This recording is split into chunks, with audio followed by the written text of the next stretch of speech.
This is the Morning Drive Podcast from Double T 97.3, presented by Cantex Roofing and Construction.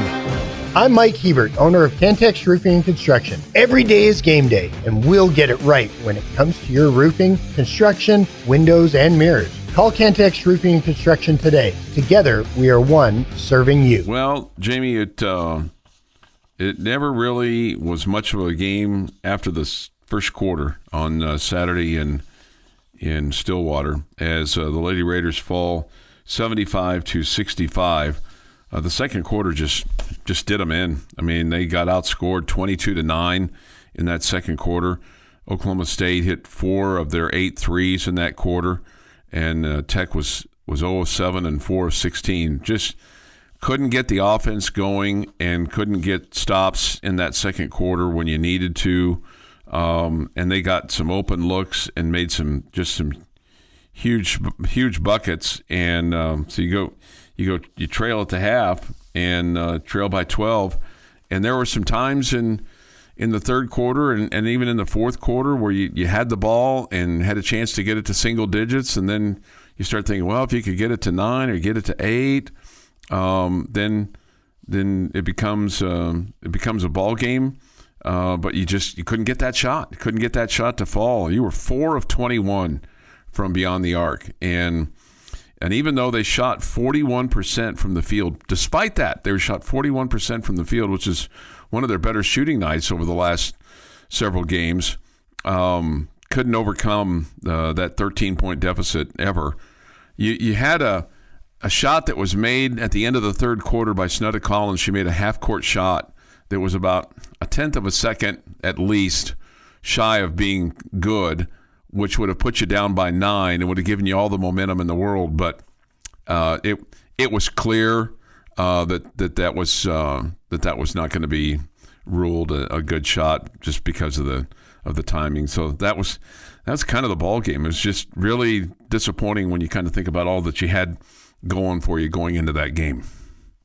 Well, it's funny. You kind of went with the offensive side of things for the Lady Raiders. I would say that this season you've been a great defensive team. Absolutely. You give up 54% from the floor. Mm-hmm. You let a team that's not a good three-point shooting team that only averages making around 4 per game go 8 for 16 from three-point range. And so I really felt like it was your defense that was the big issue on Saturday more than it was the offense. And you're right, 4 for 21 is not what this team has been from three-point range. And Bailey Maupin ends up with 19 points, but she goes just 1 of 6 from three-point range and 5 of 14 overall. So it was not a great game for Bailey. But your offense did not click by any stretch of the imagination. But I just felt like, especially in that second quarter, you let them get going offensively. You went into the second quarter with a lead. You let them get going offensively. That gave them confidence. That got their crowd into the game a little bit, and I just felt like they played comfortable after that. Well, I mean, actually, Jamie, they averaged 8.5 threes in Big 12 play going into that game, and they were either way they shot 50%. Yeah, no doubt. I mean, no doubt. I mean, you couldn't get in front of them and stop them. I mean, and that was a big part of the game plan was trying to hold them to less than 6 threes, and you wanted to. Their television play-by-play man had talked about the fact that Texas Tech was a team that relied heavily on the 3, and they did not, and they were only making 4 per game. So he clearly was wrong on that stat. He was, yes. It was a factor in the game, the fact that they were making them. Sure. Sure. Yeah. No, yeah. He got a different report than I got. So, but at any rate, I mean. Yeah, I mean, you just couldn't, like you said. I mean, when you have a team that shoots 54%, and the other thing that you wanted to do is you wanted to outscore them in the paint. And even though you got 32, they had 34. And I would tell you that 10-point game, it sure felt Jamie like more than 10. Okay, I'll just be quite honest with you. It felt more like a 12 to 15 point loss. At the end of the day. And while that doesn't maybe seem like a whole lot, it's just when you look at it and go, 10 points, well, I mean, You outscored them by 1 in the first, and they outscored you by 1 in the third, and you outscored them by 3 in the fourth. But that second quarter it seemed to just take all the life out of you. Scored the first 5 of the second half to make it a 7-point game, and I thought, okay, here we go. We're going to get this offense going and all that good stuff. But you never could get enough stops. Yeah, and then they started kind of pounding it inside there in the third quarter because they only took 2 shots from 3. And the other thing that they did a really good job of, Jamie, that Oklahoma State did a really good job of, I thought, is they were very handsy on you. I mean, it seemed like every time you had the ball in your hands, somebody was trying to slap the ball out of your hand. And they were guarding you really, really close. They did a good job defensively against you. And then the other thing is that, and they knew this going in, that if you were going in for a layup, Oklahoma State was going to foul you and foul you hard to prevent you from getting that shot and getting the and one. So, I mean, you got to the free throw line and you were, 15 of 18 from the free throw line, but you had 1 and 1 all day long. And so, when you're taking those shots inside and you're trying to either go, okay, score or get fouled, right? And a lot of times you want to be score and get fouled.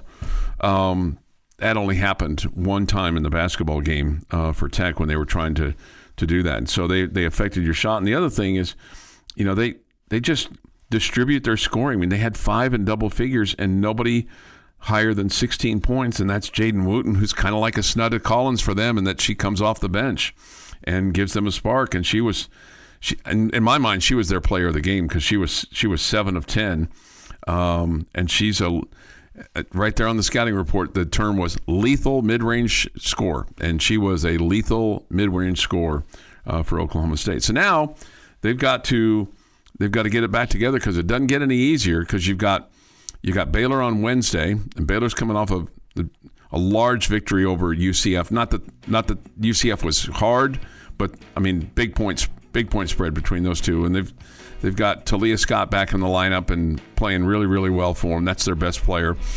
And then you have to go to Colorado on Saturday, and they're no easy cupcake. And then going at Kansas to finish up a week from Sunday with Arizona State. So you got some difficulty left on your schedule.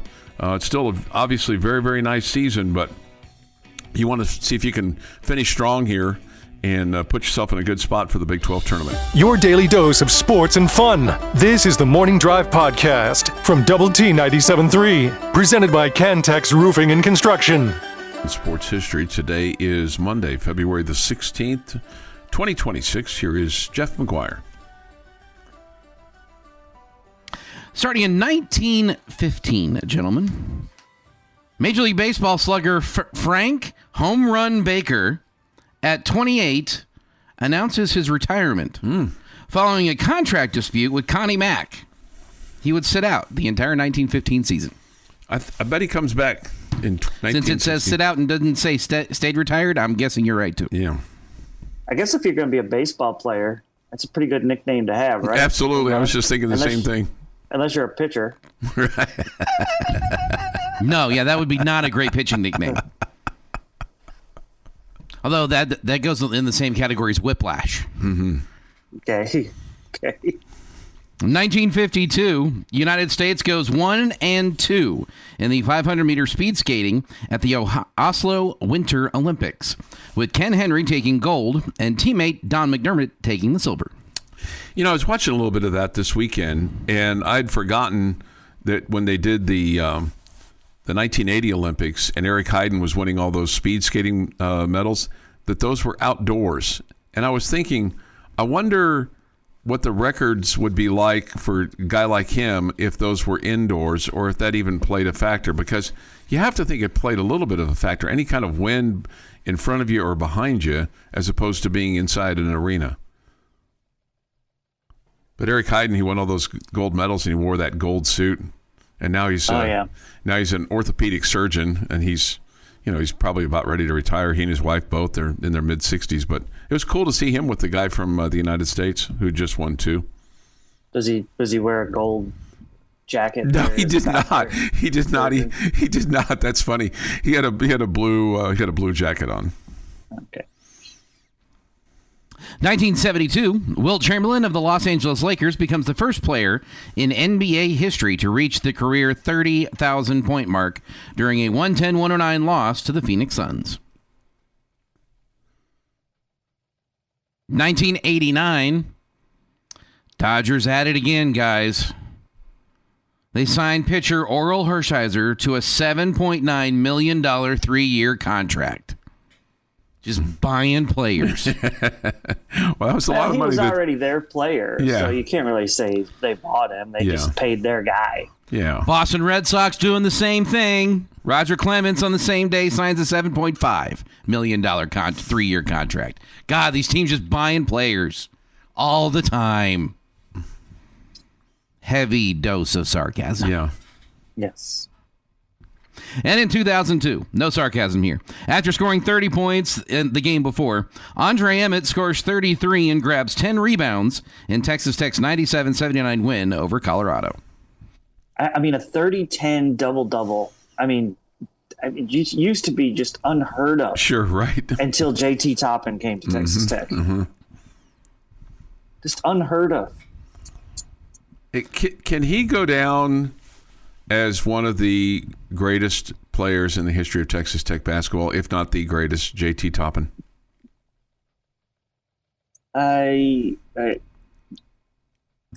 guess it depends on how the season finishes out or whatever. Mm-hmm. I mean, obviously, if you made a Final Four, that puts kind of a cherry on top of it or whatever. Right. Yeah, that's an interesting one, Chuck. I don't know how to. I definitely can't say no. There's a different feel, right, with guys that are sure Red Raiders 4 straight years or whatever. But man, JT has been so incredibly good now for 2 years. It's not like he was a 1-year player.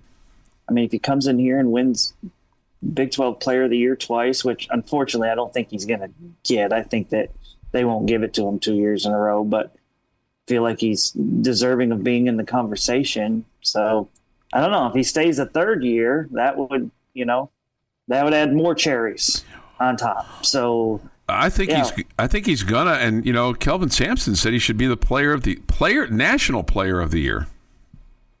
Okay, well, that was nice of Kelvin.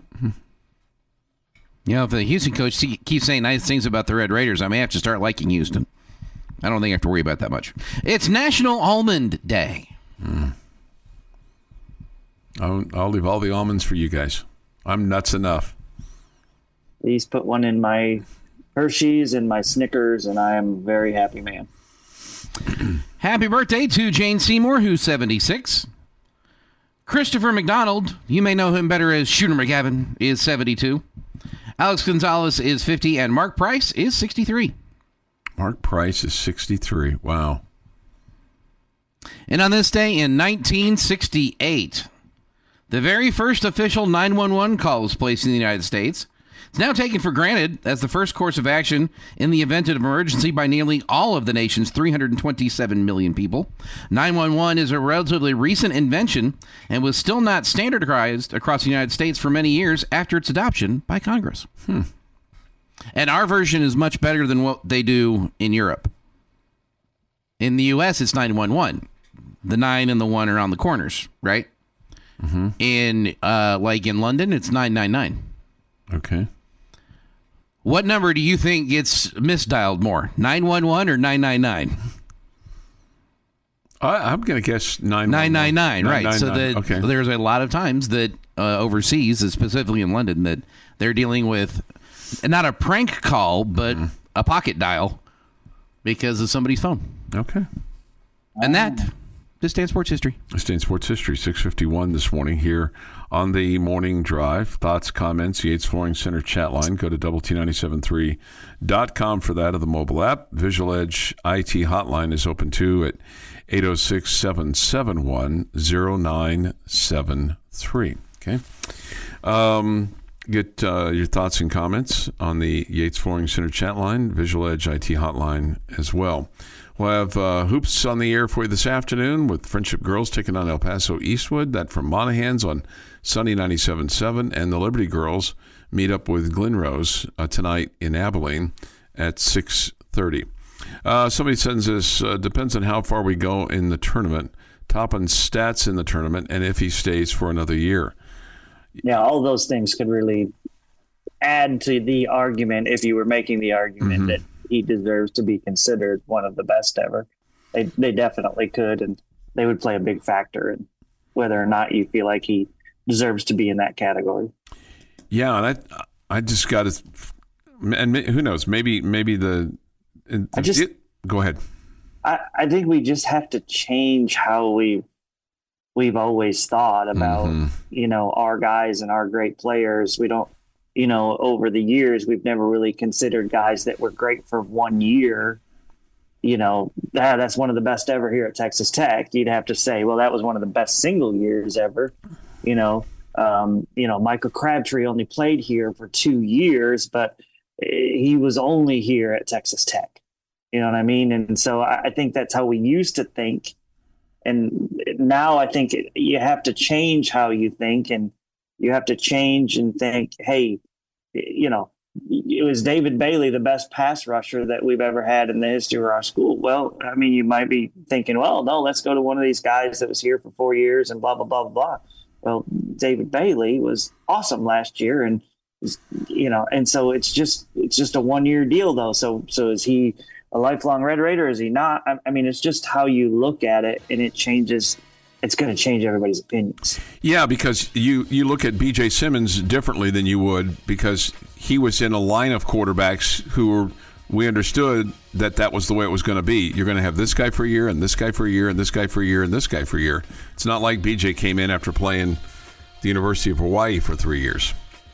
It's right. It is different, and it will be looked at different as you kind of look at history. But still, it was great to have him while we did. No question about it. The Morning Drive podcast from Double T 97.3 is presented by Cantex Roofing and Construction. Good morning with Jamie Lent and Jeff McGuire. I'm Chuck Heinz. Jamie, we get this inside knowledge about the doozy. Apparently, a double doozy is a frosted cookie sandwich at Great American Cookie. Okay, that's what it is. This person said I spent way too long working at the mall in Amarillo next to the shop there. I'm telling you, anything at that place is good. I guarantee you that. So I bet the double doozy is phenomenal. Yeah. Yeah, I couldn't remember what snack or treat it was, but it sounded like something that was good. A doozy. Yeah, double doozy. Okay. Double doozy. Double doozy. Red Raider baseball, they'll play at UTRGV tomorrow. 6 o'clock the broadcast time. We'll have this game for you on 100.7 The Score. The 6:30 first pitch for Jamie and Dr. Mike Gustafson there from Edinburgh. That's a long ways to go for one game, man. It is a long ways. There's no question. It'll be a long drive back. We drove halfway last night. Okay. So we are currently in San Marcos. Okay. And team as soon as the game was over got on the bus and hightailed it down here. So we beat the team. We got here about 11 o'clock last night. And as soon as the game is, as soon as the show is over, we'll hop in the car and make 4 more hours down to Edinburgh, get there in time so Mr. Gustafson can be on Tech Talk today, and in time for me to listen in to Choice Woodman call the friendship game. I wondered what you were going to do on that. If you could have gone from Arlington to Monahans and then Monahans to Edinburgh, but I guess it's just... I don't know exactly where Monahans is, forgive me, but so I initially thought about that, and I was like, maybe I can talk Gus into just swinging over to Monahans on Monday, and come to find out Monahans is like 9 hours from Edinburgh. So okay. Edinburgh is just a long way from anywhere, apparently. Yeah. So we'll get there this afternoon and then have the game obviously tomorrow, and then we'll drive back on Wednesday. So we'll staying on the road, the hardest road trip of the season. We'll get it over with early, so that's good. Yeah, right. Because after that, you get a ton at home. You get a month. Yeah, right. Albany and Cal State Bakersfield. Penn State. That's kind of an interesting one. Penn State. They had a good win over Grand Canyon on Saturday. Penn State did out in Phoenix, but then they got thumped yesterday by K-State, 24-5. So anyway, Penn State looks like a decent team, or I thought they were until yesterday. Yeah, and then you have UTSA, and then the first Big 12 series, March 13, 14, and 15 against Kansas here in Lubbock at Dan Law Field, Rip Griffin Park. Speaking of Kansas, they're picked number 5 in the Big 12 preseason poll, and they went down to UTRGV, who the Red Raiders are playing tomorrow. And they won 2 out of 3, but they lost the first game. They beat up on Kansas's ace, who's one of the better pitchers in the conference, beat them 10-7, and lost yesterday in a 1-run game 8-7. So this UTRGV team, who went to Lubbock last year and won 2 games, will not be a cakewalk for the Red Raiders tomorrow. So Texas Tech better not be licking their wounds over the weekend too long, because UTRGV poses a real challenge for them. Yeah, so do you like how this? I think we've talked about this a little bit, but do you like how the schedule kind of set up with the large number of home games? From February 20th to the March the 15th, and then you go on the road and you play Dallas Baptist and at Arizona, and then home to New Mexico, and then back out to TCU before then you have another stretch at home. Obviously, your hope is when you're playing those games at home, your team's able to settle in. You're able to, win some of those games first and foremost, and get yourself a little bit more, confidence and able to, get a lot of the younger players in and all that good stuff. But first and foremost, you got to start winning games, which hasn't been necessarily easy for this team over the last couple of seasons. So you really hope that month at home gives you a chance to do that. But like we just talked about, they're not all easy ones with Penn State coming and like I said, they had a big win this weekend showing that they're a talented team. And, you're going to play Dallas Baptist. That one's not a home game. That's a road game. And then you're immediately going to start in Big 12 play with a tough team in Kansas that's picked to finish in front of you. So, you got to start playing better baseball, all that good stuff. But at the same time, being at home and, that should definitely help a lot. Yeah, 7:20 this morning here on the Morning Drive. All right, so what did you make of the news yesterday from Manhattan, Kansas, that Kansas State has dismissed their head basketball coach, Jerome Tang? And I was texting with my K-State brothers. I was like, you know what? There's something that I feel like, this is before it all came out. I was like, I wonder if they're going to try to cite cause on this, because there just was too much left on his contract, $18.5 million guaranteed. And you'd read some reports, early yesterday evening that they were trying to negotiate it out. And then the athletic director comes out last night and says he was fired for cause.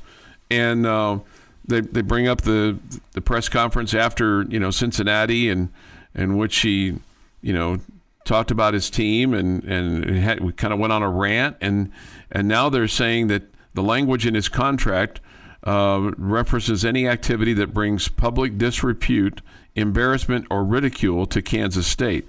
This feels like a pretty blanket kind of over clause that maybe what he said didn't really fit that crime, but they're clearly trying to negotiate this thing down past the $18.5 million.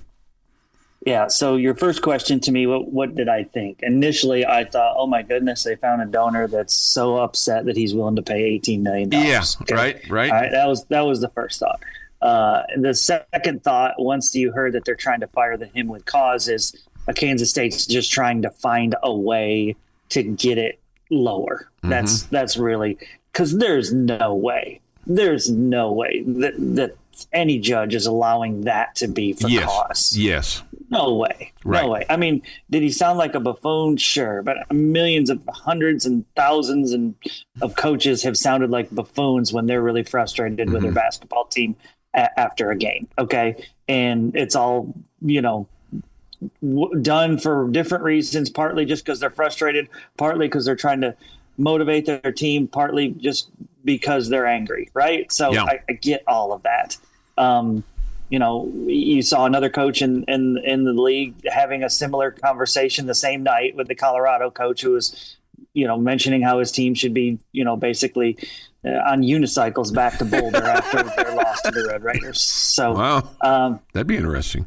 That would definitely be interesting. I don't think you're allowed to do that with men's basketball players. They have to take charter flights. But anyway, So I just think that Kansas State's just trying to find a way to cut this price tag down. Mm-hmm. And I personally, I hope Jerome Tang fights it as much as he can, because that seems ludicrous from Kansas State. Yeah. Right, I agree with you, and maybe that's what they were trying to do earlier in the day. Maybe they were saying, "Hey, Jerome, you can walk away right now, and we're going to give you $5 million." And Jerome's like, "Well, I need 9, or I need 10 or 12." That's kind of what it sounds like to me. Is that they couldn't agree, so they just said, "Okay, we're going to just fire you for cause, and we'll just take our chance." Because basically, what they're saying is you have no freedom of speech, is what they're saying. Now, yes. It's not like he went out to some club and was dancing with a lampshade, or going to the fraternity parties, like Larry Eustace did with, You trying to tell me somebody can't just go dance with a lampshade and get fired without getting fired? No, that's what I'm saying. It's not like he did. It's like he did do that. I'm saying, what's wrong with dancing with a lampshade? Well, if you're dancing with a lampshade and you're what does that mean? As long as you lead, you have to lead with the lampshade. If you let the lampshade lead, it's a very boring dance. If he's at some club in Aggieville, dancing with the co-eds with a lampshade, that's probably gonna be a problem. I'm still confused with the lampshade. The idea being that he was so drunk he didn't know the difference between a lampshade and a woman. Yeah. Okay. All right. Now I get it. Having a lampshade on his head.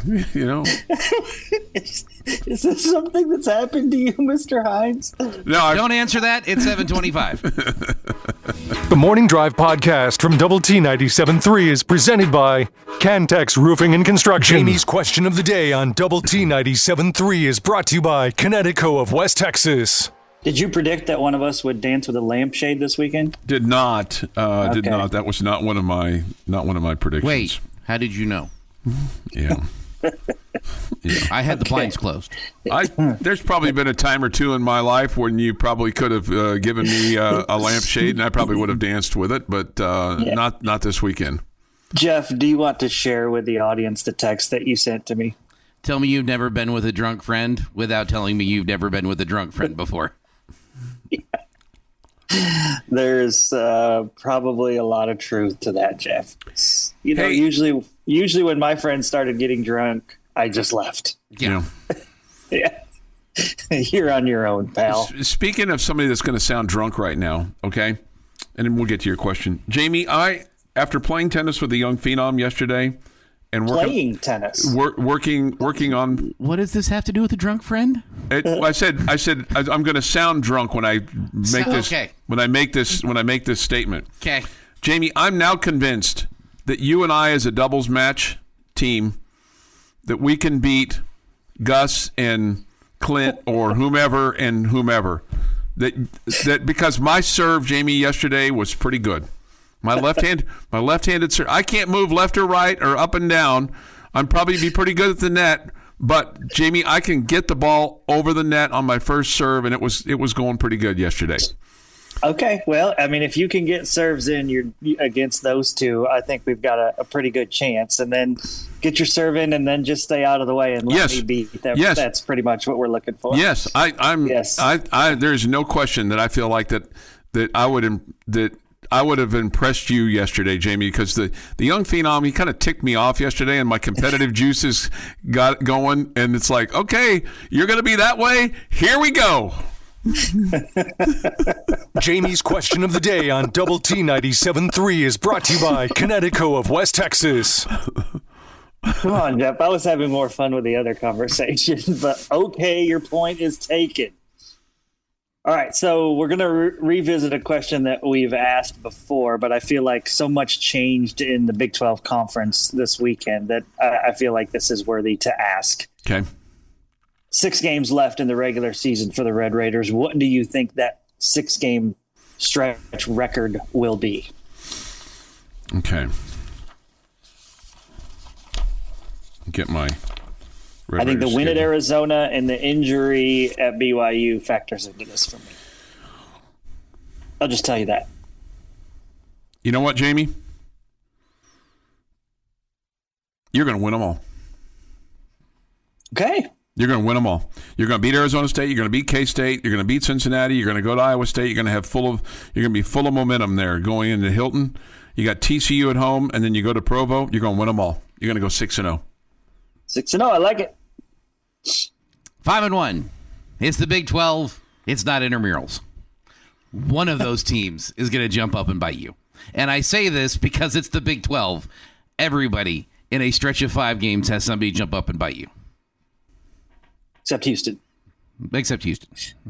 Or Kansas, or Arizona for the first 23 games. I am going to say 5-1 as well. I'm going to count the Iowa State one as the one that I'm the most nervous at this point. That's I feel fair. like that's a given. I feel like you've got a chance here to really stretch your legs over the next 3 games. Like you said, Chuck, you'll be heading into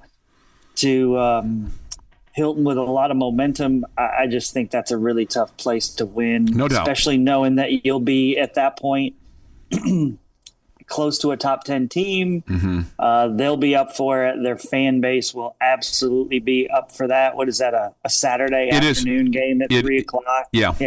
It's this Saturday. So, no, that's not right. It's 2 Saturdays from now. It's the 28th. Yeah, 2 Saturdays from now. So, I think that one has the potential to be a lot of fun, and I think their fans will be ready. I think their team will be ready. I think our team will be ready too. I would pick us if it was at home, but I'm going to pick Iowa State there. So I'll say we'll go 5-1. Mm-hmm. Yeah. And I'm not going to tell you I think the BYU game's a layup now by any stretch of the imagination. That's a tough place to play too. They're still a really talented team, even with losing Saunders. Yeah. And look, that's going to be playing there at the Marriott Center in Provo. I mean, that's going to be a toughie. No question about it. And it's going to be your last game before the Big 12 tournament, and who knows what the seeding implications would be for that game going into Kansas City. With just kind of everything that's going to take place there, because the Big 12 basketball tournament gets underway on March the 10th. Now, you're not going to have to be there that early, because surely you'll be in the top 8 and get a first round bye, but you could get the double bye if you're among the top 4, which would mean you wouldn't play until later on in the week. So that'd be fun if you're in that situation as far as the Big 12 tournament is concerned. Okay. So for both of you guys, it's the Iowa State game that you would have as a loss? Yes. Iowa State's a contender. I could see you beating Iowa State and then falling to BYU at the last game of the year. Okay. I don't know which of these 6 is going to be the Big 12 reminds us that it is the Big 12. But Iowa State's a candidate. Even TCU, I know it's at home, and I feel definitely better about it than I do at Iowa State. But come back from Iowa State off a huge win streak there, and have TCU jump up and bite you because they go unconscious from behind the 3. I mean, that's the part that I mean about the Big 12. Everybody's good. Yeah, there's no doubt. Except maybe Kansas State. And the other thing that's going to be interesting to me is what kind of momentum, or what kind of, because there's going to be some momentum where, for K-State with the firing of Jerome Tang, there could be some, real positive things for them where they go, hey, we don't have that guy around anymore. Because he didn't let them have names on the back of their jersey this past weekend, which I thought, well, that's kind of childish. But he made that call himself. So I don't know. Just that seemed weird to me. I mean, it's, and the way that he called out his players, and I think we even said, hey, you may not be here next year because it's a lot easier to get rid of a coach than it is a player. But they owed him $18.5. But maybe they found a way out of that. He didn't even make it to this week. Your daily dose of sports and fun. This is the Morning Drive Podcast from Double T 97.3, presented by Cantex Roofing and Construction. Jamie Lent and Jeff McGuire. I'm Chuck Heinz. Great to have you with us today on the Morning Drive. We come to you from the First United Bank studio. Take your thoughts and comments this morning on the Yates Flooring Center chat line. Go to doublet973.com for that, or the mobile app. Visual Edge IT hotline is open too at 806-771-0973. Jamie and Gus are heading to Edinburgh as part of their tour of Texas here over the last few days. Red Raider baseball tomorrow. We'll have it at 6, play-by-play at 6:30. Not probably going to the beach while you're there, right? Not going to put your feet in the sand or anything like that. Get close to, I don't know how close. Are we near a beach? Well, you'll be near South Padre. I'm not sure how far you are from Edinburgh to South Padre. Is pretty quick, pretty close. But I'm guessing that's not going to be something that's on your docket, right? No, okay. Probably not. Just wasting those words, Chuck. Yeah. Wasting those words. Yeah. Well, you're 85 miles away, so that's a little bit further than I thought it was. Jamie could have been 85 feet away. If it's 85 feet, I would have made it there. He'd gone down and taken a look-see. You would not have put your toes in the sand. No, that is accurate, Jeff. That is accurate. You're right. Wasting his words. Yes, that is right. I would not have. Yeah. Well, I've wasted plenty of words in my life. Let's see here. This from the Yates Flooring Center chat line. This is absolutely a bad look for K-State unless there is a legit reason that hasn't come out. K-State totally agree. Comes off looking bad and not honoring the contract as a coach. I would have to second guess wanting to coach there. Well, first of all, it's a Big 12 school, and it comes with Big 12 money, so I'm sure they'll have no shortage of suitors that will want that job. Correct me if I'm wrong, because Jerome Tang got a raise in 2023. Didn't we kind of take a little bit of a swipe at him after Mark Adams before they hired Grant McCasland? I know there was a lot of talk about, wanting us to take a swipe at him, and he hadn't been there very long. And maybe it was more the public than it was Texas Tech per se. But who knows? Maybe they made a phone call there. Maybe that helped Jerome Tang get a little extra money from K-State or get an extension on his contract. Do you recall that? Yeah, I don't know if we may have kicked the tires. I'm not certain about that. Yeah, I'm not certain. That was kind of my memory. I mean, I just remember everybody saying, we need to go hire Jerome Tang. He'd be a guy we should go get. Aren't we glad we didn't do that? Of course. Yeah. Of course, who knows? Every situation is a little bit different, and you put Coach A in this situation or Coach B in that situation, and who knows, it may turn out the same or turn out a little bit different. So anyway, this might be true. This if I just took a big old dose of truth serum, somebody says this: Chuck just loves to hear himself speak. And there might be some truth to that. I mean, if you're saying good things, I guess it's good. I mean, if you enjoy your singing, your own personal singing, in the shower or whatever, you might, I don't know that I'm really a very good singer. I do feel I can.